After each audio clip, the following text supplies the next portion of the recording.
Hi guys, welcome to my channel. Please like and subscribe for more videos. Nilapitan ni Louie ang kanyang stepmother habang umiiyak ito ng labis. Nagtanong siya rito kung ano na ang mangyayari.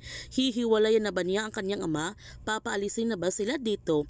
Ngunit hindi kayang paalisin ni Margaret si Louie dahil mahal na mahal niya ng sobrang kanyang stepson. Sobrang galit si Diana sa ginawa ni Christoph na pinapalabas niya sa lahat ng tao ang video scandal nila Beatrice at Andrew. Ang sabi ni Christoph, ayaw mo ba nun? Nakaganti ka na kay Margaret at Beatrice at hinalakan niya sa labi si Diana.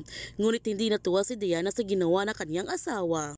Pinagalitan din ni Cleophas si Andrew at ang sabi niya kung alam lang niya na mailalabas ang kanyang kabababuyan at sana sinabi na lang niya ito kay Margaret ang lahat.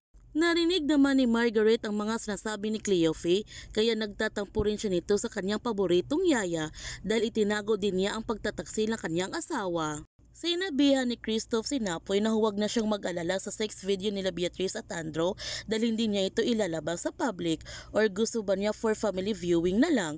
Nagalit ang gusto si Napoy na binabastos niya ang kanilang kapatid kaya sinakal niya ito. Samantala, nagmamakaawa naman si Beatrice kay Margaret na patawarin na siya nito.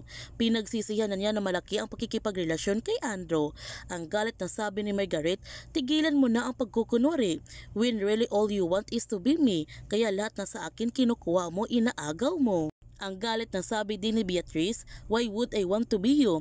Hindi mo nga masatisfy yung asawa mo, kaya nga siya sa akin pumupunta, diba?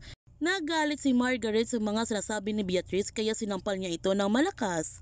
Wala na nga bang pag-asa na magkakabati ang magkakapatid? Yan ang ating abangan sa Royal Blood. Kung bago ka pa channel ko, don't forget to like, subscribe, ang click notification bell para palagi kang updated sa mga videos upload ko. Thank you for watching and God bless to everyone.